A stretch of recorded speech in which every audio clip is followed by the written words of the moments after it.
community. Those things have to be shut down. We got to quit being scared. Men have to do this. Put the community on notice. Have some literature out saying, hey, one neighborhood at a time. Say, listen, we're going to put out some literature like this is a safe area now. You get a chance to enroll in the program. You can enroll them in the program. You can make sure that we get on the same page, use the churches as a community meeting place and center so we can start talking about these issues, so we can start making sure that our children are up to par and they can read. No matter how screwed up the system is, they should be able to read and write and function, right? Then we can start addressing those issues. Then when the smoke clears, then we can make sure that the school board makes sure that our community has the latest in technology like other communities have. That they have trade schools, that they have the latest up-to-date training facilities for our young people. And some of the young people just not into that school thing. But they still got to learn and read. Even the computers and stuff, you got to read it. You got to be able to think and analyze it. Even the military won't even take you in the military if you can't read and write. And that's about functioning in a society. And if the kids can't function, read and write, they can't compete. Only a very minuscule few that can't read and write can make it in society. But now our society has become so high tech, they're not going to be able to squeak through anyway. They end up being incarcerated because they're not prepared to face life on life terms. So we need to put the community on notice, men. Get involved, go through the process, get trained, and the program is designed to make you wealthy. Now when you go into the community, you set up new temples, we have resources, right? But let's work on ourselves first.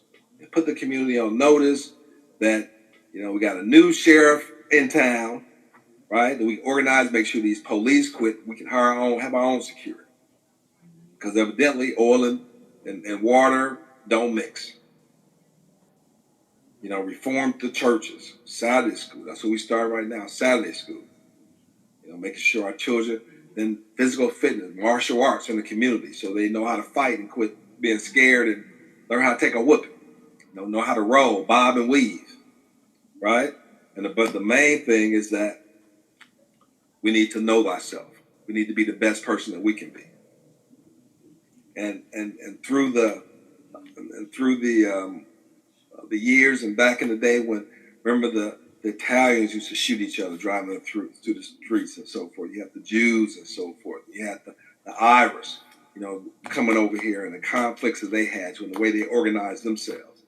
And it looks like the Irish were back in the 40s and stuff like that. They made a deal with them when they made them honorary white people, right? They gave them the Irish the police department. They gave the Italians the fire department, right? Then they gave the Jews the civic center, the courthouse, and the judges, right? That's how I learned. They had a plan for that. Now, even before I received this information, you could see it with your eyes, right? They gave blacks and Hispanics, the prison stocks, the prison industrial. You became a prisoner. And that's how they made money off you on the stock exchange. So you have to understand what's being done before you can make a change. You have to understand before you can overstand, right? Then once we get this enrolled in a course, everybody deserves a good education. For 67 cents a day. You know what I'm saying? $19.99 a month. You can get a quality education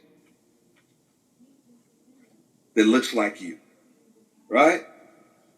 And you get on it while the price is introductory. And it's one person say, well, 19 what? Maybe it's too expensive. Listen, if it was free, which I've done, something's wrong with us. We don't care. We still won't do it, right?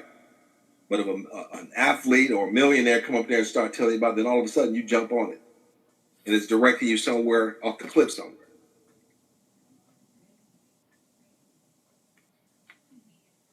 Men, once you become equipped, we need to hit these streets, man. We need to take back our streets. They need to be safe. And our young men that lost their mind, we need to corral them up and let them know you can't do that. Men got to show up back in there. And no matter, I know these women can be difficult. keep you from seeing their kids, and you need to check yourself, women. You need to check yourself. Look at the destruction and harm that has been done to our communities when you've done that. We've had many centuries, 50 years more of this nonsense. And look at the destruction that is done to our homes and our communities.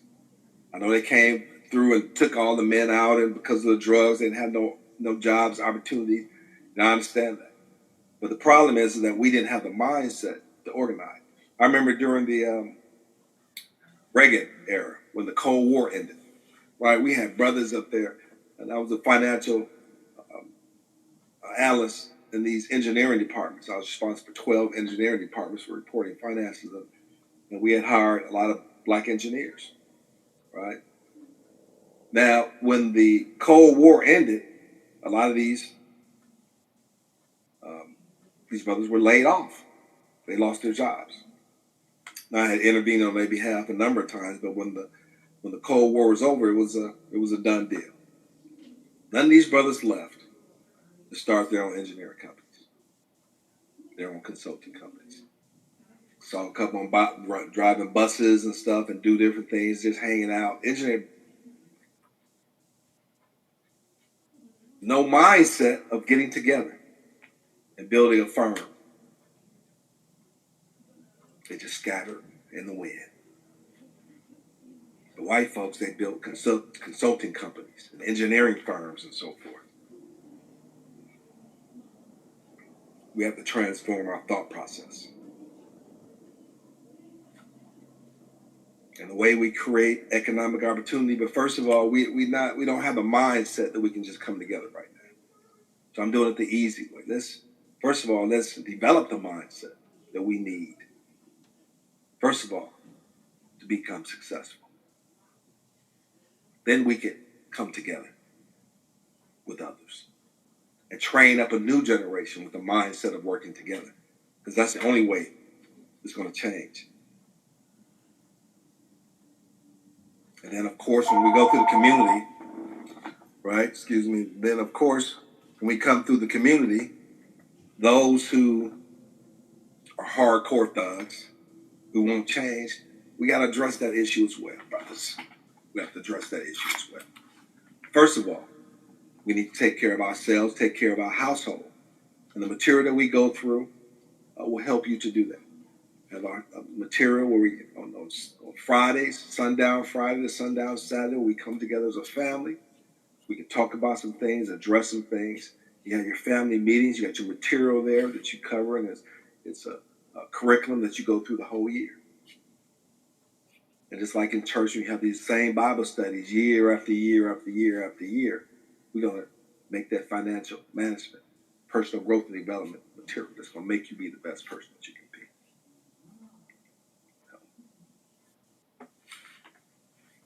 But we're going to learn what it is to be spiritual, to be truly spiritual. And there's a time for peace, and there's a time for war. And we're at war whether you want to believe it or not. We have been ripped apart. And we're going to go through some of these things so you can see exactly the tools that are being used to do it with.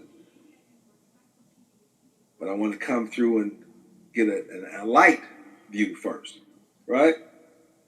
We have to create an economic opportunity by creating community businesses. We have these inner cities, man. You don't want to lose these cities, because if you do, it's going to be real, real bad.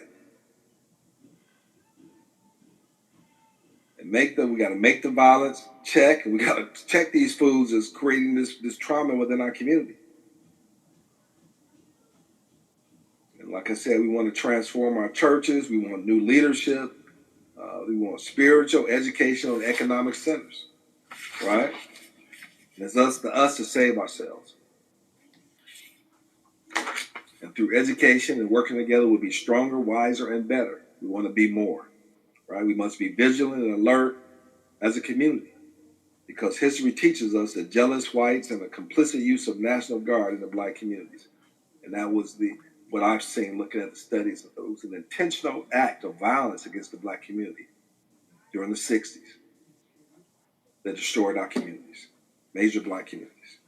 And we must be vigilant to watch, and we understand the drugs that was used to come into our communities, by our own government, right? We must regulate our communities in order to bring order and balance. And this is something, that's why the churches are important, so they can start working together. We cannot be so separated because we're all in the same boat and we're being affected. And that's why, we can't be broken into this tribalism mentality. Because we have thousands of children that are being kidnapped and are missing every year. We don't have a clue what's going on. Don't have a clue. We must have our own security and policing systems that I had mentioned earlier. All right, let's get into the meat of the matter here, right? See, a primal mind is a chaotic mind, right? If you got your mind is primal, then it's chaos. You can't reason, right? Until black men put their sons in check, we can't take back the streets. It's our sons that are running out there doing the things that they shouldn't be doing. Because no matter your prayers and wishes and desires, only you can change yourself. Only you can change yourself. Right? And God works through our efforts, through our own efforts. He works through our own efforts. Okay. So you look at the police department, you look at the court system, you look at the prisons. That's the white power structure. To me, that's a RICO Act. Racketeering Influence Corrupt Organization Act falls within that because they're being corrupt. And my page is freezing up, so I hope the final product will be okay. All right? So it's like RICO, Racketeering Influence Corrupt Organizations Act. And that's what this white power structure, is, because they're judge and jury. Now you got vigilante police out there shooting down innocent Black and Hispanic children. I heard, and they've been saying this has been going on for a long time, but now these video cameras is really putting it on Front Street. See, so this stuff has to change. And we have this one politician, California politician, running for president of this U.S. United States, and when the court told her, who was Attorney General at the time, the court told her that that the prison population has to be reduced, and she said that if we do that, it will affect the prison workforce in the state, and I just couldn't believe that she said that. Right, right the day before I had voted for her. I'm like, oh man, I wish I could take my vote back. And this is Black folk condoning slavery. And this is a perfect example of our elected officials not supporting us, not even caring, just because they want to. And the thing is that she was a prosecutor. They put people of color, Black children, and sent them to jail. Now she wants to be president. I understand she married a person that's not of her color. I don't care about that, right? But it just shows the mindset of those who try to forget who they are for the sake of personal aggrandizement. Saying that if we let them out, that affect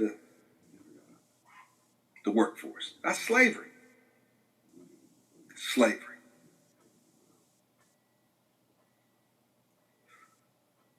Just some things and I was talking to this one brother about. He said, man, you mean to tell me that we got into a disagreement about it and things ain't been the same? I'm like, man, some things you just don't do for money. Oh, man, I'll take the paycheck. You mean to tell me you wouldn't take that job, take that paycheck? No, I wouldn't. Man, you lost your